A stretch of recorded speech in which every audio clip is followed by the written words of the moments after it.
only listen to this all week, just over and over again.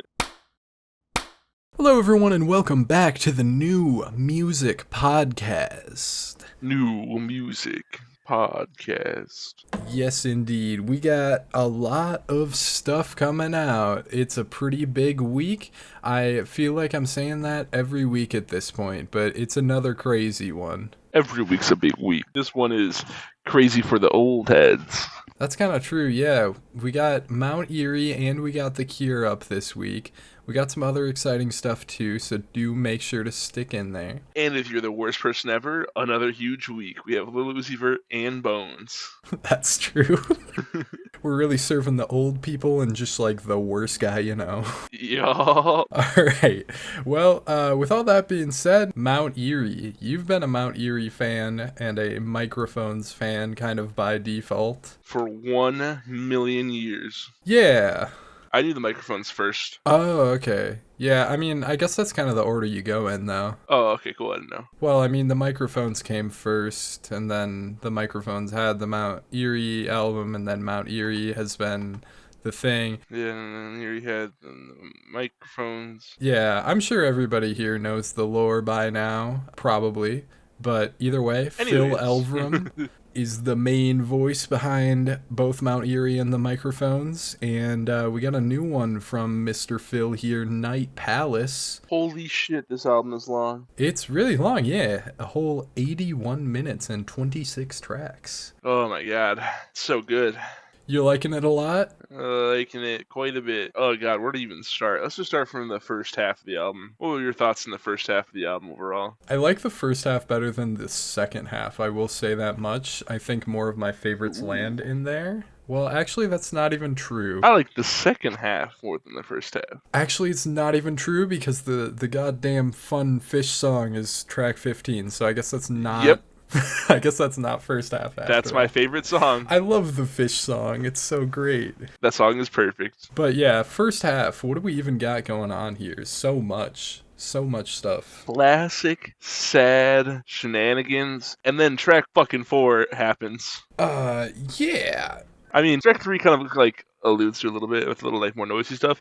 And then on track 4, he's just screaming. Yeah, track 4 is kind of a jump scare moment. I mean, even right from the first track, though, I mean, it's a little bit harsh and abrasive by Mount Eerie standards, but yeah, it kind of goes nuts. Oh, definitely. I was surprised this one had such a high score when I first heard it, because usually Mount Eerie fans, I would think, aren't too fond of the harsh noise, but he's just fucking letting it all hang out. He's usually just like doing spoken word. On this album, he's fucking pissed. Right, yeah, the longest song on here, which we will get to, sounds more like what you'd expect a little bit, but yeah, no, beginning this album out is kind of crazy. Yeah, the second half is a lot of that, and that's my favorite. I like that. I noticed that a lot of the noisier stuff sounds like something that could have landed on The Glow Part 2. Yeah, I definitely felt that similar vibe, because the Glow Part 2, fuck, I almost did so long. You know, any other day of the week, I could have told you, like, this album, like the back of my hand, but right now, I'm fucking lost. Hold on. Well, I was thinking, you know, if we wanted to mirror things, Samurai Sword, and then you put it against Swallowed Alive, it's like, there's a little bit of a pairing here. This isn't totally out of the blue. Yeah. Some noisier stuff has been dipped into for sure.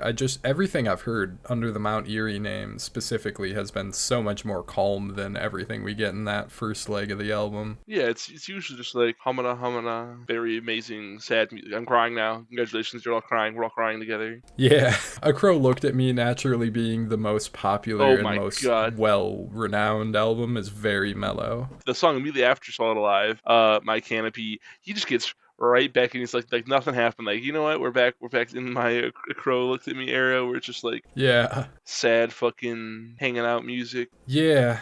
I don't know what to call that. I imagine they even play it at like a dimly like lit bar where people are not loud. Yeah. You know what I'm saying? Like the place we sell shoo-shoo at. The place we sell shoo-shoo at would play this. Right. Yeah. It's just on some singer-songwriter stuff. I noticed that it gets almost a little bit country right after that with Broom of Wind, too. Yeah, that was weird. Yeah, there's so many genres covered. I mean, 26 tracks, 81 minutes. You fucking better. Right, really, yeah. I do remember, though, to kind of call back to what I was saying with Samurai Sword, it was that way on the Glow Part 2 as well, where you just had these really chill, quiet, quaint little tracks, and then just something super loud and enormous in the middle of them. He likes to do the dynamics like that, and I think this is probably one of the most reminiscent of the Glow Part 2 type albums since. This feels like all of the best moments from Microphones and Mount Eerie. Sure, yeah. It was just like, well, I know how to make you internet motherfuckers sad and really like my album, so here you go. Yeah. Happy Halloween, motherfuckers. You go on there with Soft Air, and that's like another total experiment, wild little moment. That one was super cool as kind of more of an interlude, if you want to call it that. Yeah, it was in parentheses. Wind and Fog, and then immediately followed Wind and Fog Part 2. Yeah. That can be just one song. You can just combine them. You could. I mean, it's a pretty interesting little pocket on the album. That is one point in which you can specifically get into it where he is still using some of the same metaphors and similes and what they mean as like a representation from some of his earliest work. Like, there's a whole world being built here, essentially, and it's really cool to see how all of this ties together. And some of those Glow Part 2 comparisons I was making, in some ways, this is like a literal follow-up. And that was so long ago, you know? From Wind and Fog, yeah, even in the track names, Yeah. if you squint, there's, literally like Wind and Fog, World, then Wales. The Gleam Part 3 also lands on here later. We haven't really gone that far down here, but yeah. Oh, shit. I mean, the Gleam Part 2 was there. It's a whole world he's building up here, and I think Wind and Fog was a great representation and saw a lot of that coming together. But you get a lot of droning, noisy type stuff, especially on that Part 2 there. I mean, crazy sounding songs. Yeah, even in this whole second half, we get more drone noise, fucking like desolation shenanigans going on over here. Yeah. And it's just like, oh yeah, give me that. A whole lot. Yeah, this genre is called avant folk, I guess. Ooh. Yeah, it's all that. It's the singer-songwriter music, but more artsy, I guess, whatever you want to call it. Yeah. Then you get down to I Heard Whales, I think, and that one's super fucking cool as well, if we're going to talk about some of the sonic experiments. Yeah, dude. I think I Heard Whales, I Saw Another Bird, and I Spoke with a Fish. I see that as like a grouping of tracks because it's all animal related. I'm catching this literally right now, and I noticed it as you were saying it, and that is definitely an intentional thing, I think. Oh, yeah. Yeah, it has to be. I don't know why I glossed over this. It's because there's 26 tracks and 81 minutes of music just in this one project. That's true. There's kind of a lot, isn't there? Yeah, I missed a ton. I just was trying to like make sure I covered the bases that I figured you'd miss. Yeah, well, you got that much. All of those very good songs, and I Heard Whales being the first of the three is one of my favorite songs on the whole project. Ooh, I Spoke with the Fish is my favorite track, like definitively.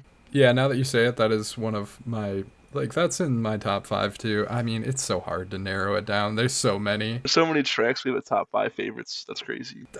Yeah, I mean, you could do a top 10 and you're still missing 16 tracks of the album.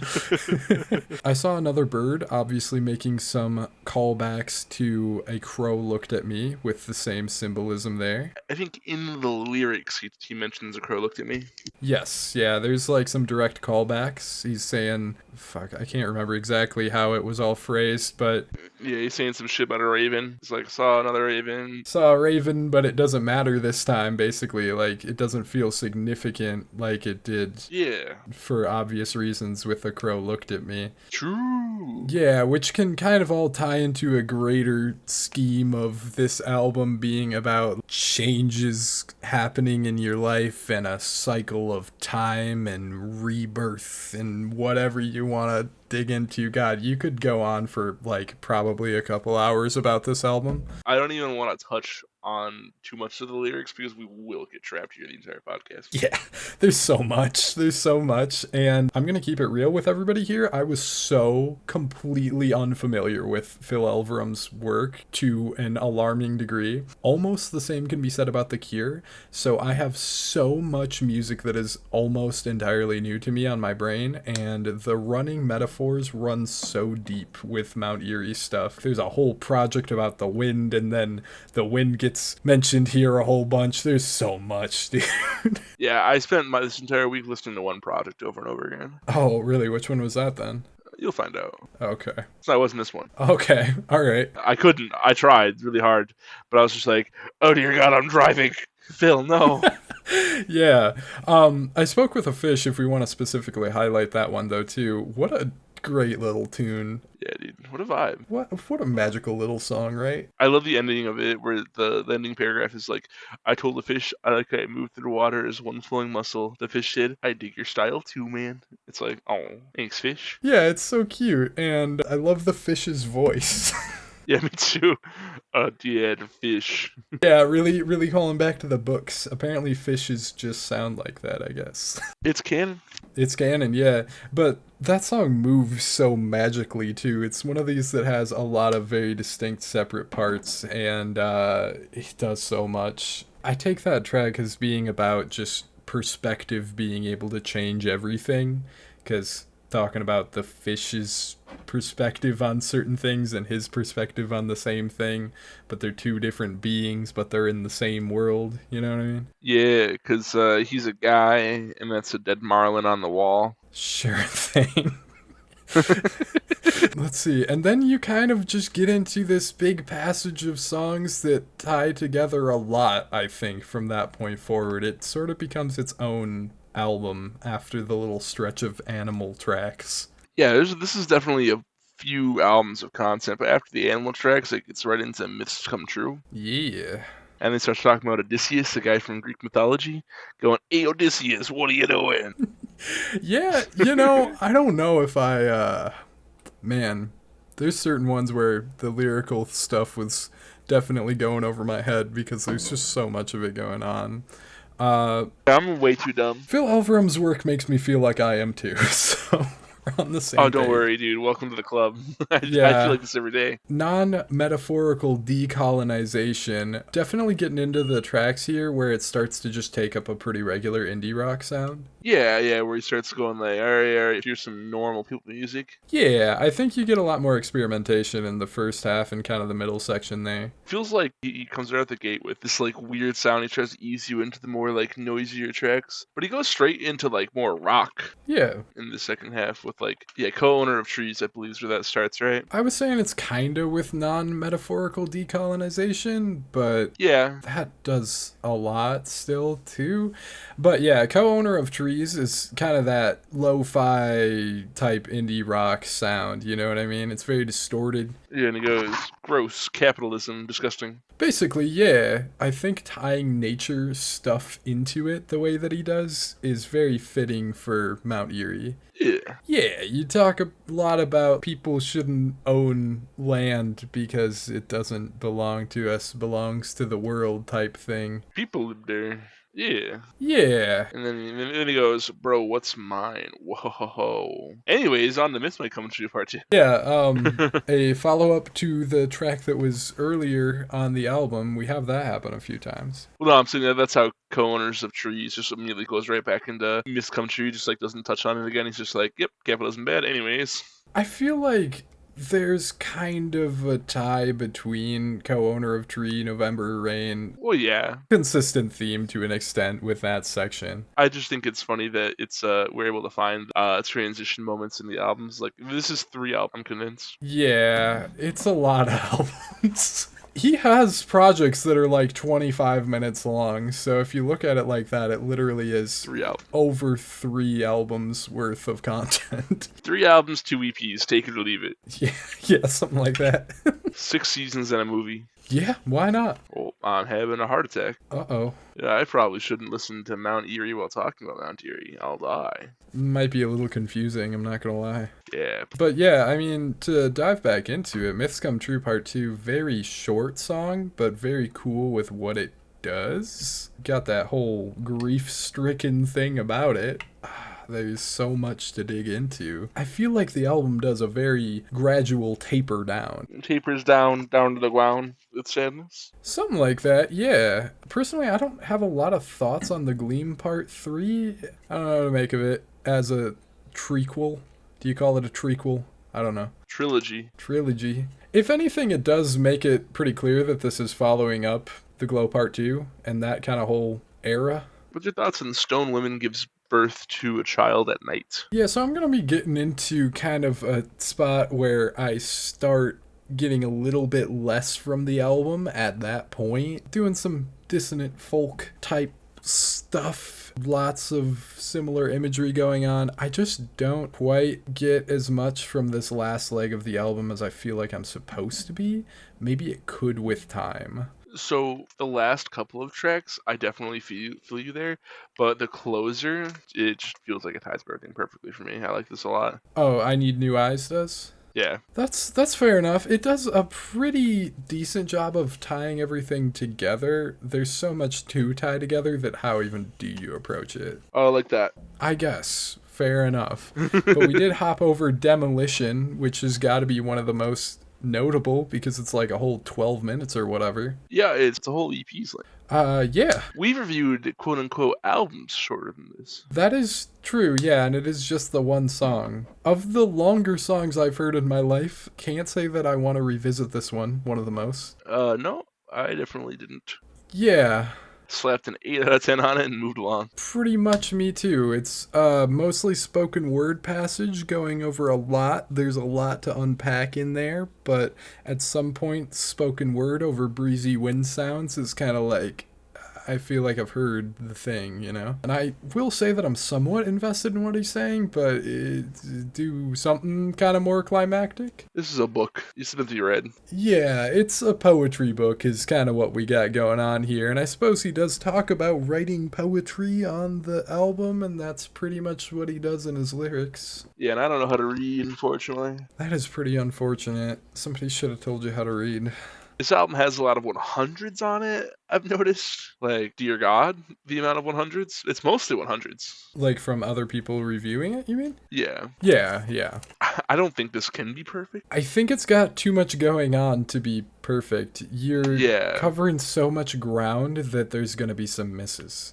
Might be a hot take on our part. It might be, yeah. I don't know. I'd like to sit down and get fully immersed in this thing a few more times, but... Yeah, we'll definitely talk about this album a lot more in our top 50 list. Yeah, it'll be present there because it is really great. Oh, definitely. Sitting down and listening to an entire 80 minutes of music is a little bit more of a commitment than most of the albums we end up reviewing on here. Yeah. Yeah, it's kind of a lot to go through, especially when you've binged the man's work for the previous 2 days. Dear God. Yeah, I guess my takes on Mount Eerie and the microphones are kind of weird in general, but my higher rated projects are the ones where things stay the most simple. A Crow Looked at Me as my highest rated one, and that one's very straightforward, like as straightforward as you can get. And that's his best one. Yeah, it's him and a guitar for most of it, and then there's a couple other projects that are him and a guitar, and when you have so few elements, there's not really anywhere you can go wrong. Definitely.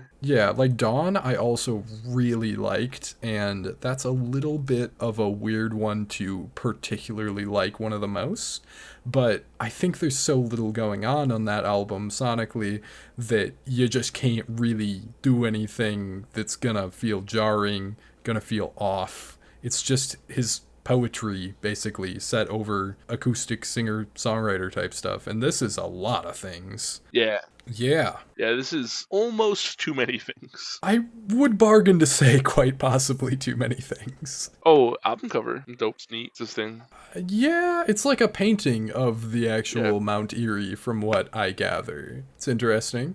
Anyways, 86. I have an 87, actually. I rounded down because I was like, no. No, you can't. Wait, actually, I was reading off of the thing. I have an 89. I have an 89 on this actually. Oh, okay. Mr. Big Tough Guy, you're 89. Big Tough Guy, 89. Yeah. Yeah, I suppose. So that puts us at an 87.5, though. That does, which is technically 1 point higher than what we're sitting at average user score wise. Half point. I'm a fan. Yeah, we're fans. I couldn't have said that I was before the previous week because I just didn't know enough, but I've dove in fairly deep here and at least tried to pick out the essentials across quite a wide discography, and I think that this was a nice way to close it off, if a bit lengthy. Definitely. Yeah. But up next, we have another monumental release. Yeah. The Cure. This is the end of every song that we sing. Don't tell me how you miss me. I could die tonight of a broken heart.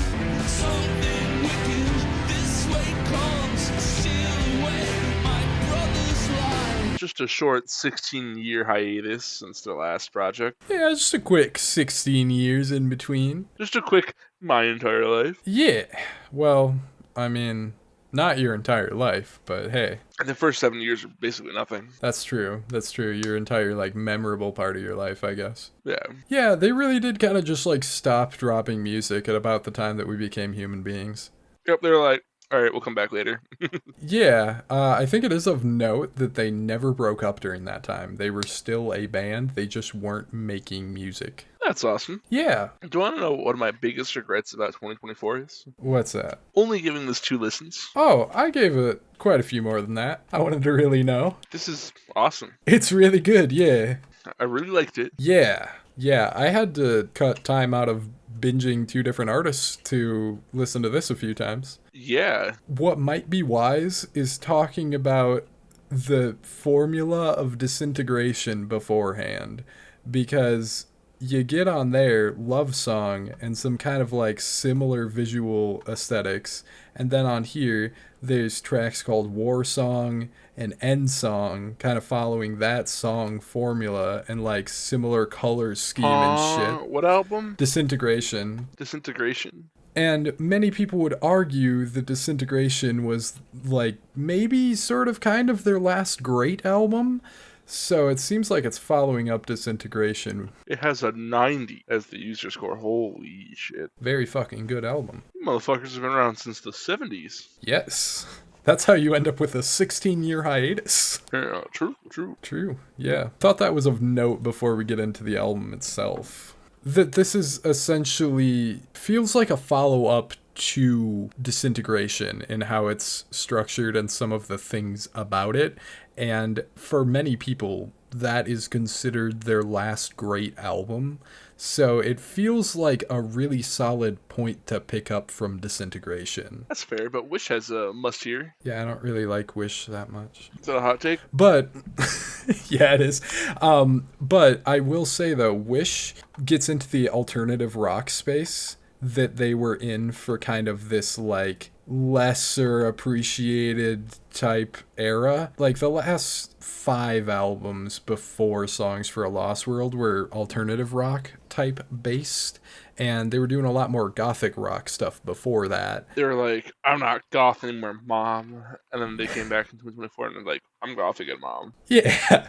Basically Yeah. what you're saying. What I'm saying is that 5 album period in there, like, basically doesn't exist if you consider Disintegration right next to Songs of a Lost World. Well, even, like, let's compare album covers for a second. You got, like, motherfucking, what's it, Robert Smith, right? That's his name? Yeah. That's assuming Robert Smith's face at that weird-ass angle. And then you have the Stone face at, like, kind of the same angle. It's like, Shit, you're right. I didn't even notice that. That's kind of crazy. And then in the Apple Music on the app, or even on the desktop app, holy shit, the stone head is spinning, and that's hilarious.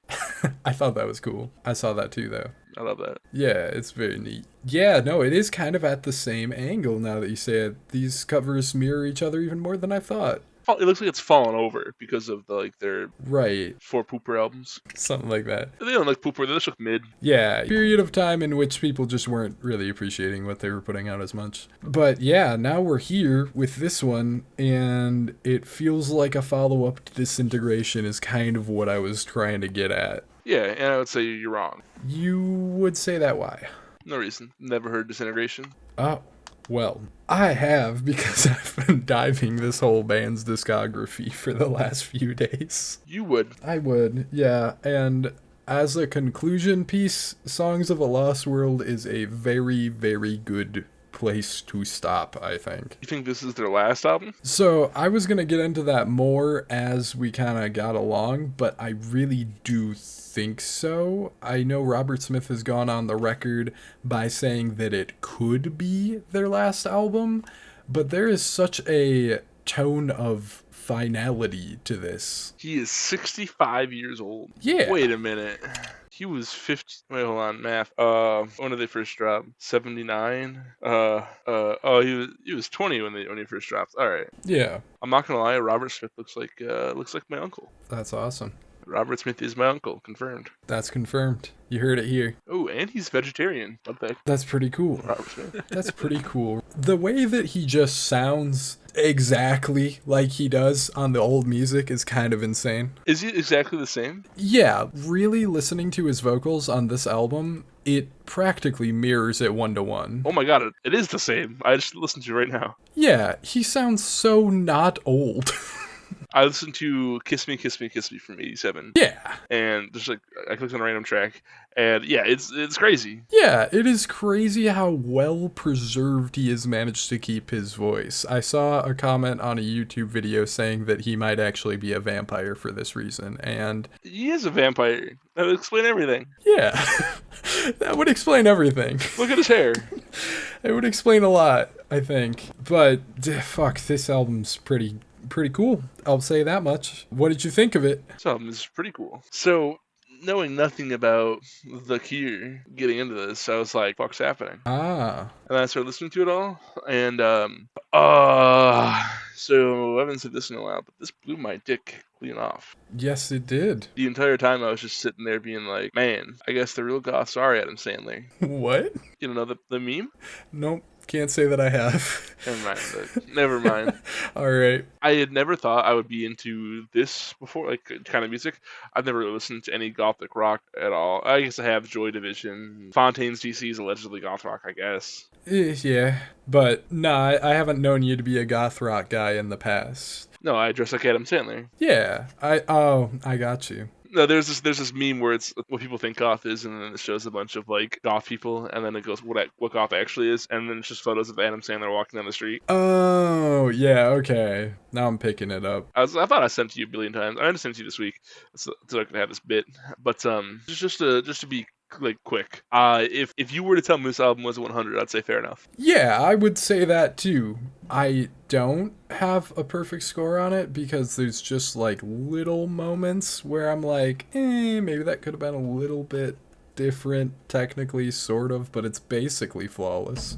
Definitely goth music, and I had no idea what to think the entire time. Oh, are you a bit taken aback by it? Yeah, I'm like, what? So this is a lot more theatrical and big and orchestral, if we want to just keep using big words. My wife would probably love this. Yeah, it's a lot of big sounding, huge walls of instrumentation type stuff, and much of The Cure's work before this has been very subtle, so it differs in that way, and maybe you wouldn't be quite as taken aback by some of their older work, but this does feel like the grand finale type deal to me. Yeah, I could definitely hear that. Yeah, it's very dramatic. It's really not holding back at all. Nope, it's putting its cock on the table. I suppose it is. Fuck it, there's like 8 songs, right? Yeah, 8 songs. Let's just go through them. You want to go song by song, talk about them? Not really, because the entire time I'm going, ah. I see. The first song's perfect. Yeah, that was the one that came out as a single, correct? I believe we talked about it. Yeah, song is perfect. I got enough time to sit with it. Very good song. This album is a sandwich for me, because both the first and last song are my favorite. That makes sense because they are pretty similar songs in how they approach things. oh god, I was just like, ah, yeah, 17 minutes of Alone, thank you. Oh, really? Yeah. Yeah, I guess if you put it together, yeah, 17 minutes. I forget the end song is that long. Let's talk about drones, no drones. I feel like that takes like a different like approach than the other 4 songs before it. It's got like a little bit of distorted guitar going on. Yeah, it's an edgier sound. It's not so elegant. It's not so theater kid. Yeah, It's less Robert, more Smith. I suppose so.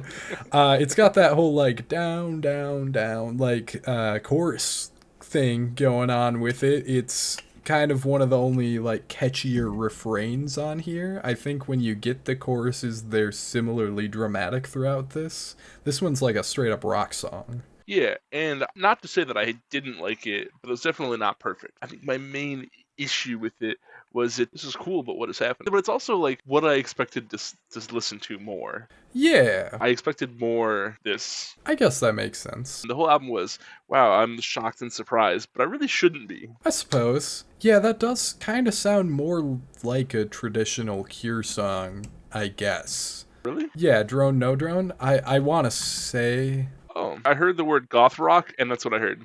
I heard Drone No Drone. that's what I mean, is that one kind of more fits the vibe. I think A Fragile Thing is also kind of that way, bringing in some like emphasized bass and heavier drums there. Yeah, Yeah, it's still light enough for me to like not blown away by it. You know what I mean? I guess. It's not as like heavy and overwhelming. Yeah, it's not like whoa. It's whoa, Bob Smith. What are you doing? Jesus Christ. I suppose those are kind of the more traditional songs we get on here that don't necessarily have that grand finale vibe Yeah. that I was speaking on. Personal favorite on here ends up following that track with I Can Never Say Goodbye. Holy shit. What a good song. I'm at a 9 out of 10 on that track. I'm at like a 10 and it went on the best songs I've ever heard playlist with that track. Holy shit! Yeah, no, I'm You like this? You like this garbage that much? Shut the fuck up. No, this is quite good. I don't know. I assume you probably weren't lyricsing with this one all that much reading into it. Nope, I don't know how to read. Okay, yeah. That would change things. This is a song about his brother passing away and the grief Oh dealing god, with I'm that. so sorry. Yeah. I was just kidding. No, I know. I think everyone I knew. need Bobbert Smith to I know. think everyone knew. Bobbert Smith could be scouring the internet for underground music reviews of his album, Of course, yeah, no. and then I'll feel bad for sounding like a dickhead. I have a feeling he will probably never hear this, so don't worry. However, I think this song does a really great job of representing grief, and the poetry of it is just immaculate. You got a bit of a Shakespeare reference going on there. Perfect moment to bring it up. So I don't know how to talk about this album at all, so I'm doing my best. I will say, there's some thunderstorm sample kind of bits in the beginning there, and I was driving, and right as that hit, it started raining, and that was a moment. That's crazy. Yeah, it was just perfect timing. So it was kind of awesome. But yeah, that song is really great. Probably my favorite on here, but there's so many good contenders. Really, the quality is quite fucking consistent. The main moment of imperfection for me ends up being War Song, just because I feel like it kind of ends abruptly. I'm in the similar boat with War Song being one of my it's an 8 lowest track rating was an 8 out of 10 on this album. Yeah, me too, and that is my only 8 on here. Holy shit. It's specifically just because it does the same thing where it builds up in the intro with the instrumental being very dramatic and stuff, and then the lyrical portion of the song just feels like it doesn't go far enough to me. Yeah, I definitely can understand that criticism. Yeah, I mean, like, the theme of it is cool. Just the writing on this album in general is, like, fucking perfect. There's even some references to the older Cure stuff, and that's another reason I wanted to bring up the older projects. But you said you haven't really heard any of that, right? None of it. Really? None of it. None of it. That's kind of crazy. I've heard bits and pieces of Disintegration. That's wild, because I really thought that you were quite familiar. No, just bits and pieces. I thought I was too. Yeah. And then I looked at it and I was like, no, I don't know any of these album covers. I know Pornography. I probably had that CD or cassette tape floating around. That makes sense. I probably got it because it said Pornography on it. Can't get away with it that easily. No. Being a kid, it's like, oh, it says the fuck word on it. Yeah, no, I got you. End song being a closer here, really fantastic way to end it off, and I think you were already saying... I love how they labeled it, because I get lost in albums that are this long. Yeah. So it's good to know when it's on the last song. Yeah, they were just letting you know. Yeah. I've listened to this song so many times, and none of those times that it's felt like 10 minutes. It's 10 minutes long. Holy shit, that's right. Yeah, I know. I mentioned that earlier because I was like, what the fuck? I know, it's really great. The Mount Eerie album felt 80 minutes. Yeah. This album felt 30 minutes. Yeah, it packs a lot into a smaller space than you would expect it to, I guess. I'm very glad it doesn't drone on any longer than it does. True. Yeah. And just with titling the track End Song like this, it really makes me feel like it's their last song. Yeah, it's gotta be, right? I mean, that's gotta be the plan, I think. And if so, what a good way to send it off. Also, in the album cover, real quick, is that hair or a hat? You mean with the little stone guy? Yeah, is that hair or a hat? So I took it as that's Robert Smith's hair, honestly. Fair.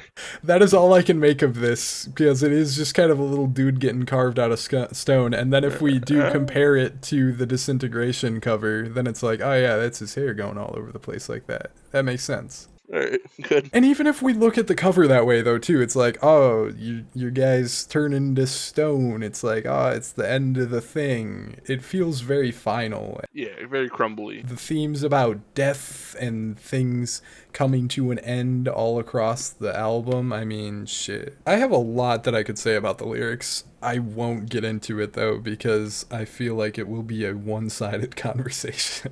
True. My bad.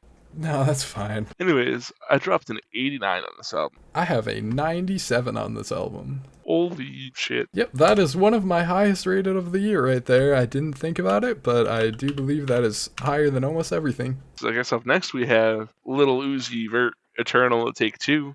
I get high, right with my thoughts. I get high. Hey, you're not Big Time Rush. Dude, you're not Big Time Rush. We're Big Time Rush. We're Big Time Rush. Lil Uzi. I told her oral, this is an oral, this is an oral, this is an oral, this is an oral, this is an oral. Alright. Anyways, this fucking album sucked.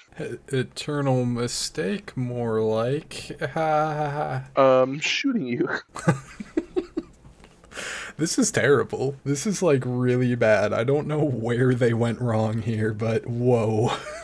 I'm kidding. I love this album. Oh, are ya? Yeah, no, I can't do the bit. Never mind. My highest rated track is a 40. I think that the back half of the album has a lot more okay songs on it.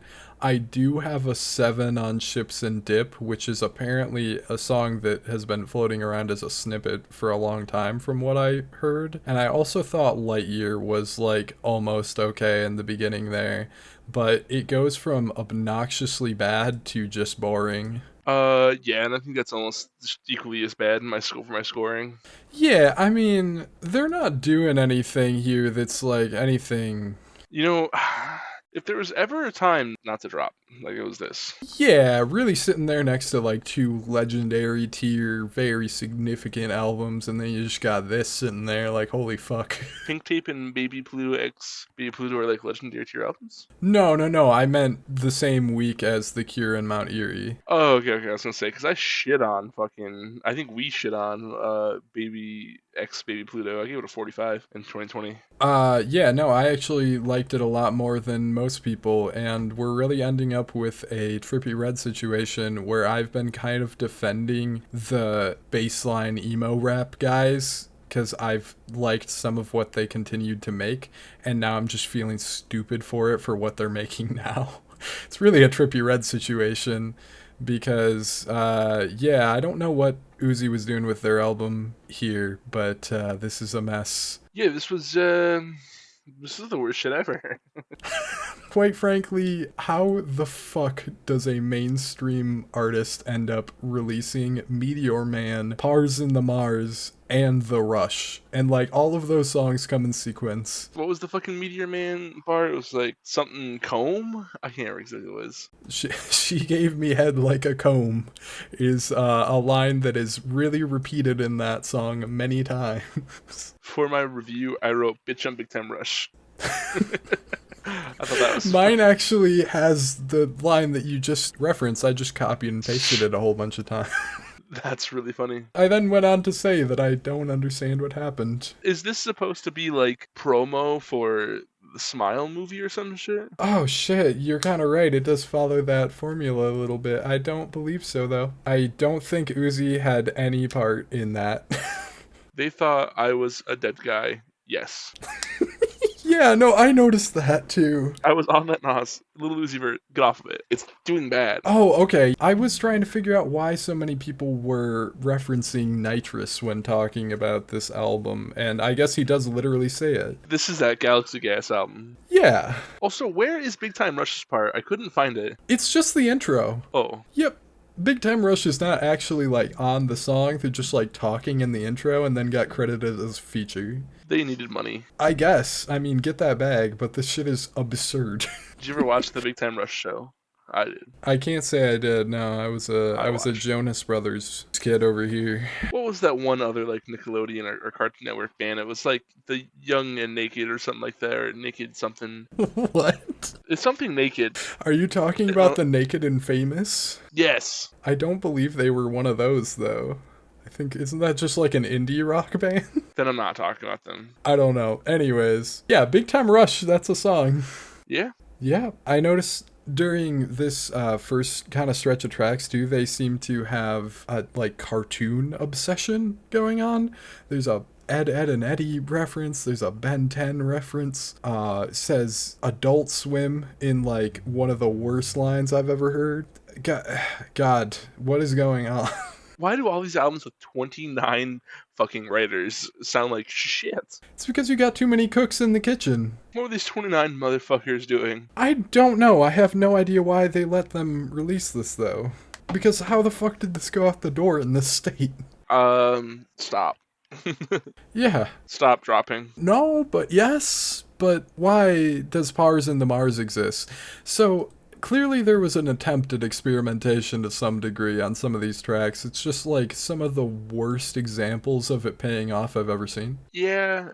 Yeah. It just sucks. I'm listening to it right now, and I'm trying to find some funny bars, and it's just pissing me off. Basically, everything they say on here is just one of the stupidest bars I've ever heard. Yeah. Just pick any random thing, honestly, and it's just like, hey, why would you say that on a song? I'm trying to find something I can say. Hold on. Don't even bother. We can just cite She Stank as, like, entirely. Just that whole song.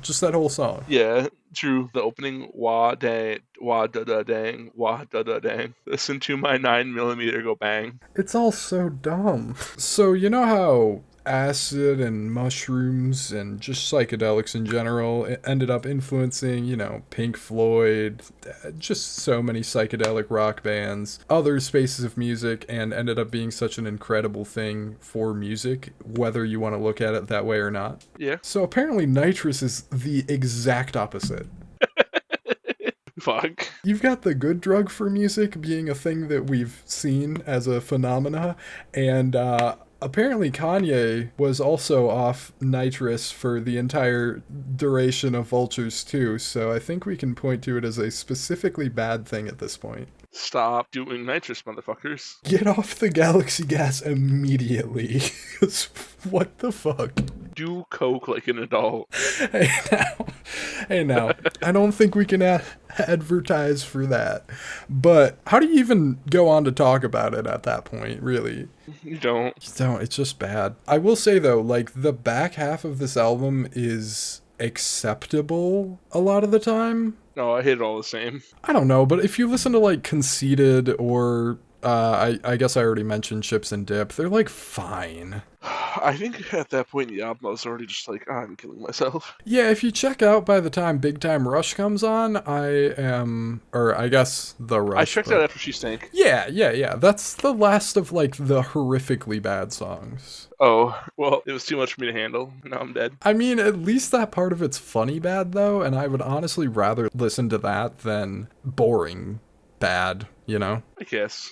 Yeah. But I don't have anything else to say besides not good. Yeah, not very good. Where's Eternal Take 1? Oh, there it is. Eternal Take 1, to make the comparison, was actually pretty okay. It looks like it has bangers on it, apparently. It did.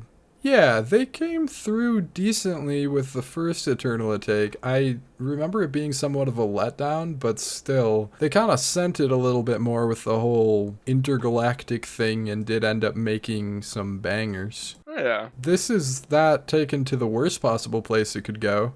Yeah. Yeah, and then just like goes kind of back into regular pop rap, SoundCloud rap type stuff. Which I was never really a fan of. Yeah, I suppose like it's gonna kind of just sound a little bit better to me than to you anyways, but I mean there's not any songs that I would put on a playlist from this. No, this is like a mustn't hear, I'd give it. I do actually have it on the Mustn't Hear albums because it is below a 35 now. You're welcome. Yeah, we got the new Mustn't Hear. Because I gave it a 24. I gave it a 28. We're not too far off. 26 is their combined score. I think that's perfectly reasonable, unfortunately. But yeah, now let's move on to my hot take. Oh, this one is? We got Bones Cadaver.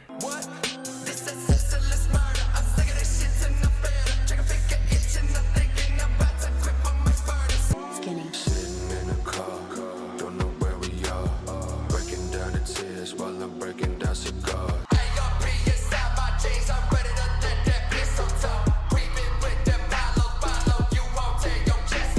So I'm not going to say anything because the user score is currently a 72, so my hot take could go either way. Tell me what you think about this mixtape. Oh god, you're really putting the pressure on here. I have very few strong thoughts, to be completely honest with you.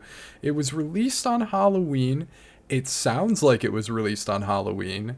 And I do like it a lot by the standards of what Bones has been doing recently, because it really feels like it's taken it back to basics in a way. I feel like this feels the oldest of his newer projects, if that makes any sense.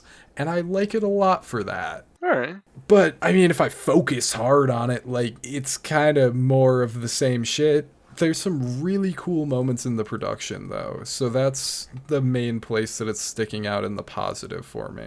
My hot take is that I fucking love this. Oh, fuck yeah. Okay. Like, this is almost a 10. Really?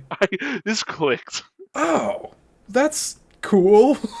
Only listen to this all week, just over and over again. My wife is irritated. That's awesome. Why have you not traditionally been even the Bones fan of the two of us then, though? I really feel like this just isn't that far off. I don't know. I've always liked HDMI and Control-Alt-Delete. Yeah, and like, I mean, Oxygen. if you take it all the way back to his album Scumbag, okay, that's like kind of his biggest album, if you wanna say it that way, I don't know. I feel like it sounds a lot like Scumbag does. I think I need to go back and listen to Scumbag over again.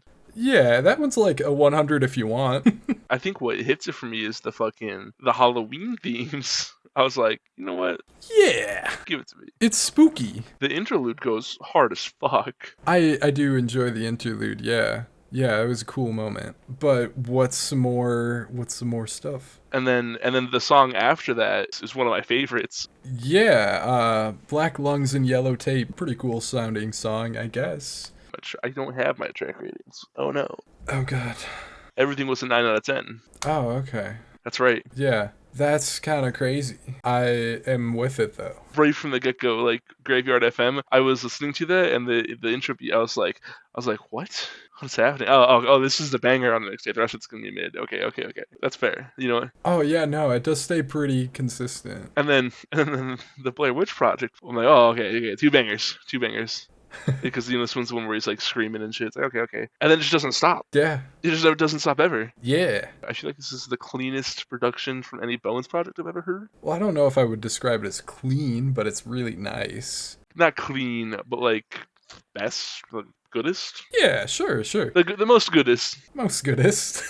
Take that. And like even the slow song Black Young's Yellow Tape, where it's like man, it just keeps hitting all the way through. I just can't explain it. It's just good. I have really great news for you. He made basically this album like 1 billion times, so you've got a lot to look into. Good news! He was only dropped this. This is more spooky though. I will give it that. Like, this feels like the Halloween drop that it is. Alright, so he's been doing stuff since 2011, so I have 13 mixtapes by him that I can listen to Yeah. every single Halloween. Yeah. Oh wait, does it usually drop on Halloween? I actually haven't picked up on that. I don't know. I think he drops every week. Yeah, he has like 1 billion mixtapes, so there's definitely a lot to get into. The really good news here, though, is that I think most of what you've heard from Bones, like full project-wise, if there's really been much at all, has been more recent stuff, and this one is taking it back to a lot of what he did in the earlier era, I think. Let me see what I have ratings on for Bones. I have Companion, which was his like Midwest emo thing rated. Oh yeah, that was good. That was good too. Give that one a 70. Yeah, I like that one. That was very different from this, so. Alright, that one's November 7th. That one's May 30th. So, From Beyond the Grave looks like his spooky one, so I'll listen to that one. Yeah, there's a lot of, man, you gotta listen to Scumbag and Garbage and Useless and paid programming. Programming. No redeeming Don't listen to qualities. There's so many good records back here. I did really like how there's certain sample flips that remind me of what happens in Vaporwave a lot of the time. I want to say the first time that happens is MPEG 4. Very cool sample usage.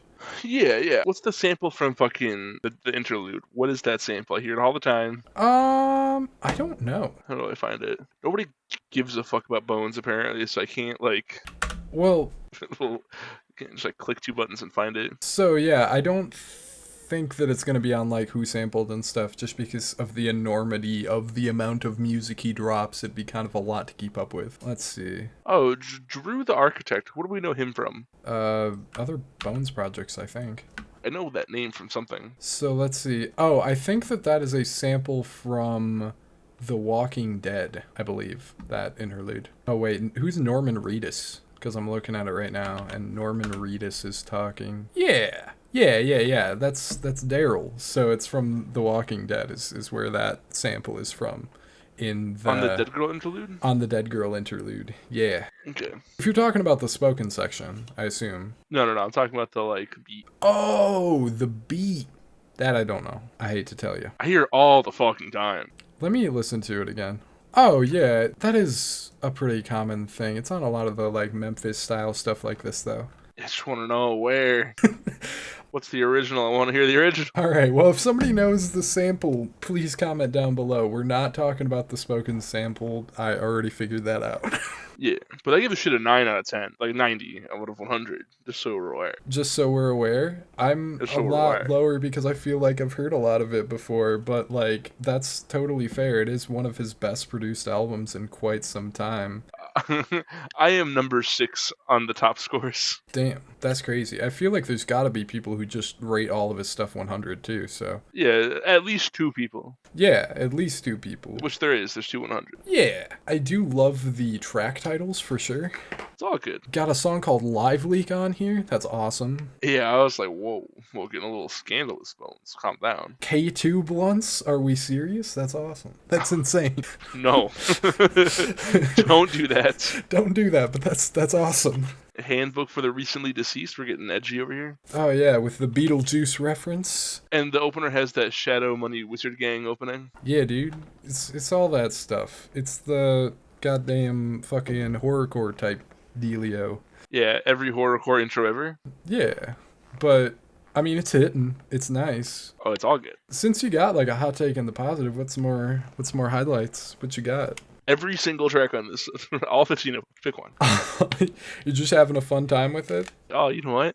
I want to hear that one Bones song. You know what? I'll listen to the whole mixtape. Oh yeah, it's all that one song. Yeah, it does sound pretty cohesive throughout, definitely. And it's not very long, so it does that. I do skip the Cadaver intro every once in a while, because that 40-second interlude's like a little annoying sometimes. I mean, yeah, it doesn't really need to be there when you're coming back to it. I actually did listen to this the night it came out, though. So it would have been the evening of Halloween. I went for a drive pretty late and turned this on, and I gotta say, that is definitely the best it has hit since this week. I won 3 ranked games listening to this over and over again. That'll do it. I would have to say, okay, if I had to pick a favorite, I'm going to say October 31st. I'm gonna say MPEG 4 just because it's produced so awesome, and then I like K2 Blunts and Live Leak, but the titles might be doing some heavy lifting. Yeah, Live Leak's a close second. Fair. Yeah, no, but I did really like how violent he gets with the lyrics on Live Leak too. That was something that felt somewhat different for the imagery he usually pulls from. Yeah. Don't try to sit down and take notes on this album, though. It becomes so much more boring if you do that. Just vibe with it. Only vibe with it. I got a 77 on it. Hell yeah, that's fair. I got a 90, so 13, 83.5. But what's our final big project for the week? What do we got? We have 6 Desperate Ballads by The Garden.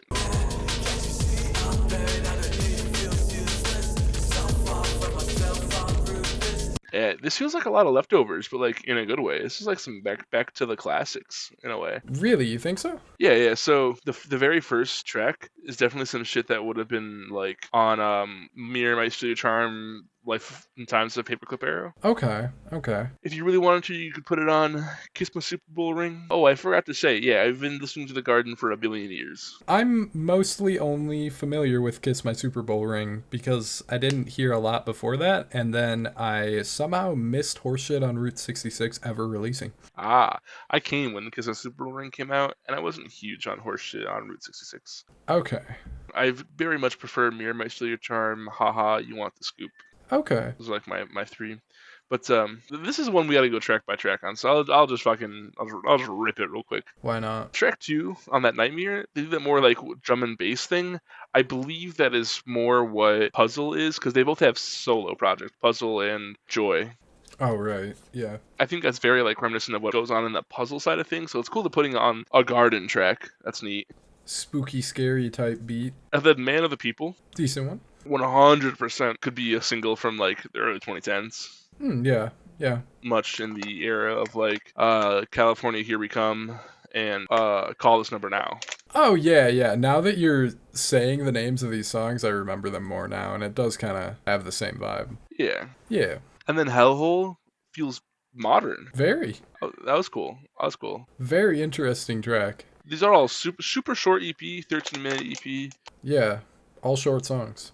I really like Hellhole. I was like, ooh, I hope the next album kind of sounds like it goes in this direction. This is good. Yeah, Ballad sounds, that's their most fucking drum and bass, which is like, I know Puzzle does some stuff with that, but this one definitely sounds like an extra off of like Kiss My Super Bowl Ring, which I understand why it wouldn't be on there, but it's very like punchy electronics. Yeah. Open Hearted sounds a lot like a Joy song. Oh, does it? Yeah, it's got like a shitty piano thing going on there, though, which is kind of weird and neat, but I'm not a huge fan of it. Oh, okay, yeah, we're the same way on that. Yeah, I think everybody knows what it is. Oh, okay. It was a neat idea. There's no fucking ratings. Nobody cares about this band on the internet very much. Oh, yeah. Oh, never mind. It's got 130 ratings, but still, Yeah. It's niche. It's a niche within a niche. People actually do like Open Hearted a decent bit if we're going to go by what the track ratings are, but we probably should. True. Yeah, that was my least favorite on the project, though, too. Yeah. I don't really know what to pick as a favorite, but I just like the songs where they experimented more, because otherwise it's kind of on some, like, indie rock type regular stuff. I don't know. I think I would give it to Hellhole or The Nightmare, just because the weird, fun, little spooky vibes were cool. Yeah, definitely. Yeah, I don't really have a lot of thoughts on this, but it was cool. It's a nice little set of 6 songs. Whew. Yeah, that's why I threw my thoughts out on there. I should go back and get a legitimate opinion on Horseshit on Route 66, because I have no idea. Have you listened to Mirror My Studio Charm or Haha? I think that I listened to Haha back in the day, but I know that we listened to You Want the Scoop together before I ever heard Kiss My Super Bowl Ring. Yeah. I know that much. That was 2020 though. That was a different time in life, so it's all a bit foggy. The two like singles that caught me into all this stuff was Call This Number Now and California Here We Go, because that was like on YouTube. Yeah, and I do remember you showing me those way back, so Yeah, The Garden did a song with Andy Moore and Death Grips at one point. interesting. It's called French Kiss the Abyss. Seems about right. It has 18 ratings. It's a good song. That's probably good, yeah. They're back on their Jester bullshit for it. Nice, that's cool. Project's cool though. I mean, it's a thing. Hell yeah. Hell yeah. You got any other thoughts on it, or are we just kind of good? I yapped about it a bunch. All right. Yeah, it's cool. Yeah, it's cool. What'd you score it? 81. 81. I got a 74 on it. That's fair. We're at a 77.5 on it, so that seems like something that sounds like a recommendation, I suppose. This has been the New Music Podcast. We greatly appreciate you tuning in this week. If you did enjoy what you saw here today, we would greatly appreciate a like on the video, and for you to follow us wherever you're listening to this, because we got more music related content coming your way. Micah, do you have anything to say to the people before we get out of here? I drank McDonald's High C. That's pretty wholesome, and we'll see you next time.